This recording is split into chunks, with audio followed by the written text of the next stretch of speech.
Welcome to Healthy Living Now. I'm Chelsea Homestead, and today we're going to be discussing the Alive New York Awards show and some of the things we've been reading about it online. I'm joined today by co-founders Josh and Anna Scurry. Josh, how are you? I'd like to jump right into it if you don't mind. When you envisioned the Alive New York Awards show, how did you see it happening? Paint me a picture.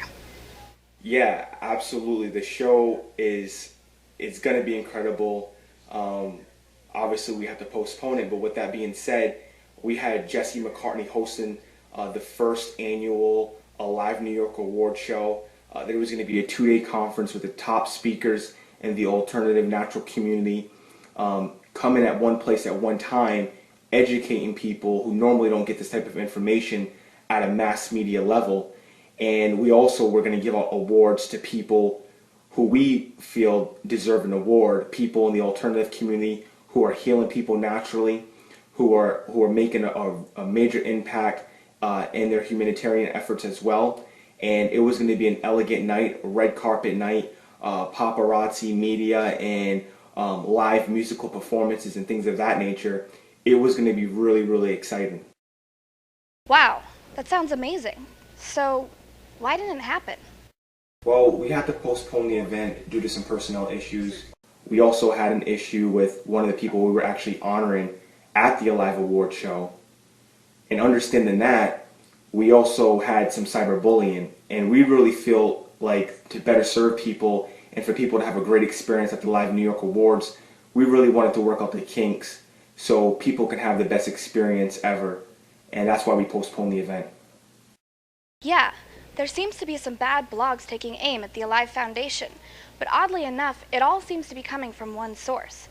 What do you know about this guy, and why does he have it out for you and your organization?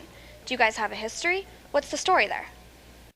Well, Mike Adams was going to be acknowledged at the Alive New York Awards. He's very well known in the industry for alternative industry, but he's also very well known for conspiracy theory. And as the event started to grow as fast as it has, and as large as it did, we heard from one of our personal managers that he thought me and Anna were super secret government agents. I truly feel that once that thought got lodged in his mind, he started to release things that were not true. And come to find out, he has done this with several other companies as well. So that's kind of the story. Super secret government agents? Really? Yeah, we did some research and found some very unflattering articles about him in Forbes magazine and other prominent publications. So I guess the rule of thumb is consider the source, right? True. Okay, I've read through all the articles, and a lot of it seems to flow with his conspiracy theories about big pharmaceutical companies and a lot of conjecture about you. So if you don't mind, I'd like to ask you a few questions about some of the points he brought up, just so we can be clear. These aren't in any particular order, okay?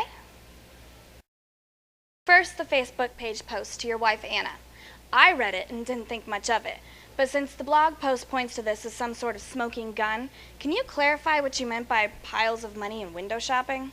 Well, believe it or not, all I meant by it was actually a rap song by Lil Wayne, and I was on a road trip with a friend. We were heading over to Portland, and I messaged it to my wife because we share a Facebook, and I know she would see it, so I messaged it to her, and we had a joke of it, and we laughed about it. I feel like it's not a test of my character or the way I conduct business. It was simply a music song that I sent to Anna through Facebook, and that's pretty much it. Lil Wayne, really? I like Lil Wayne. That doesn't make me a bad person, I hope. But seriously, in regards to the article I read, what do you have to say about the accusations of financial misdealings? Well, we're actually working with our CPA as well as our attorneys, and we're compiling all the numbers together. And for anyone who would like to see that, they can go to alivenewyork.org and view the numbers through black and white documents. Okay. Next question. What is the tax status of the Alive Foundation? Are you guys non-for-profit? Yes, we are a Washington State non-for-profit, and we've been operating as such since January 2012. And again, those documents will also be available on the alivenewyork.org website. We saw online that you printed on your tickets that they're 100% tax deductible. Now, we've done our research and nothing is 100% tax deductible. So Josh, did you do this to mislead or deceive anyone? No, my intention was not to mislead anyone, and coming to find out nothing is 100% tax deductible. And this is our first year, running a nonprofit, as we just started this in January, and some mistakes were made along the way. I truly feel that no one was going to the event just because it was a tax deductible event. But if someone does feel that they were done wrong, we do have a refund form on the website. They can visit alivenewyork.org, and we're willing to make this thing right. I also see that an arrest record was put online as evidence that you're a fraud. So I need to know, what was in the arrest record and how do you respond to the allegations? Well, there's two parts to that actual question. One, there was some information on there that actually was not against me being any type of criminal whatsoever. I actually took someone to court and I won a claim as a plaintiff. Also, the DUI is accurate. I got a DUI several years back when I was a young club promoter, and I thought I was untouchable. I thought that I could do anything, and believe it or not, when I got arrested and served my time for the DUI, it really woke me up. Not only did it get me closer to my wife, but it also got me closer to reality, and I would not be where I'm at today if it was not for that. So truthfully, I have no apologies to anyone for that particular situation in my life, because I feel like it was the best thing that ever happened to me, and that's why I'm at where I'm at today. Wow, that's amazing. Well, we wish you the best and keep us posted on the new date for the event. Well, we're going to keep moving forward. Even though the event's postponed, the event's still going to happen. We know this is a void that people really need, especially in today's day and age. And we're going to have the event at a later date. So there's no stopping us on that end, and we just hope that everyone stays tuned to see what happens next. Josh Scurry, co-founder of the Alive Foundation, thank you for your time. Thank you. When we come back, we're going to hear from the other co-founder of the Alive Foundation, Anna Scurry. Stay with us.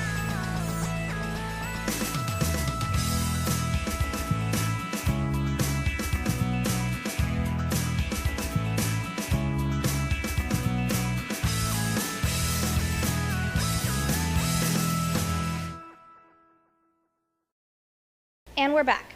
Now I'm joined by the other co-founder of the Alive Foundation, Anna Scurry. Anna, I'd like to pick up where I left off with Josh in regards to tax documents, printed tickets, and so on. I had a chance to look at a sponsorship document online with some pretty incredible claims. Seems a little suspect to me. How do you respond to this? You're referring to the sponsorship donation document that Mike Adams had in one of his articles, correct? Yes, that's correct. That document is not one of our documents. We have not used that. That was the first time we've ever seen that document. We do have a sponsorship packet that we made up, but that one is not it. So let me get this straight.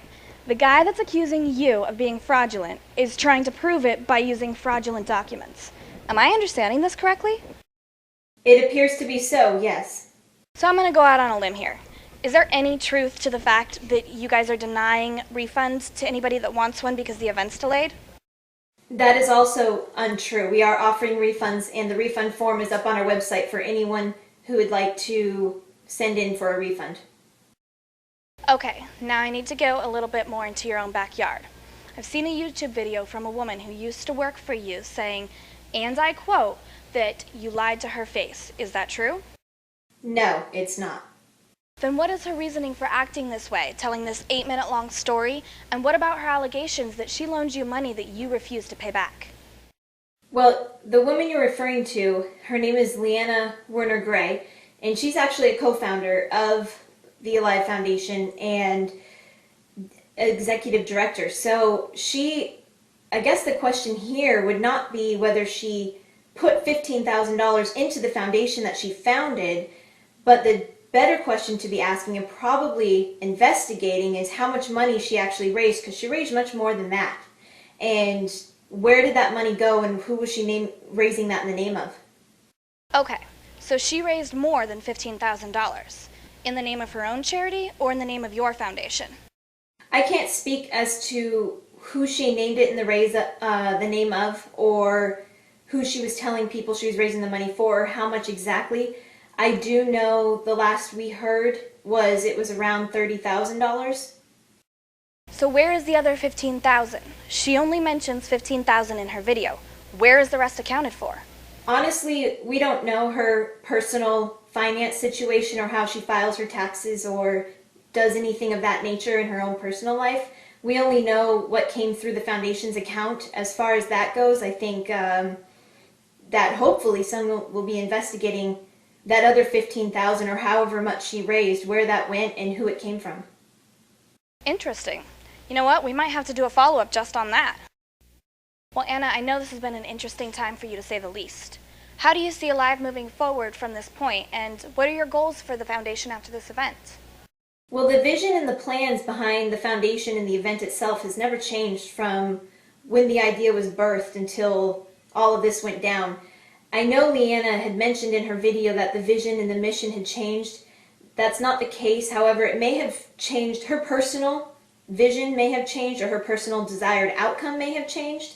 However, the event and the foundation itself has remained true to its foundational mission, and we're going to put the event on. It's only been postponed due to clearing up some of these things first to be able to put the event on even bigger and better now. But the mission is still to bring people together in the name of health and humanity, and to educate them that there is a whole other side when it comes to health, and to really focus on what we have in common in order to be the change we wish to see in the world and come together for the collective good. So that's never changed. In the event, it's still going to happen. It's still going to be the same. And the plans that we have for the foundation itself will continue to build upon that mission and vision. Anna Scurry, co-founder of the Alive Foundation, thank you for your time. Thank you. And for more information on Alive or their award show events, you can find them at alivenewyork.org. Well, that's all we have time for. I'm Chelsea Homestead for Healthy Living Now. See you soon.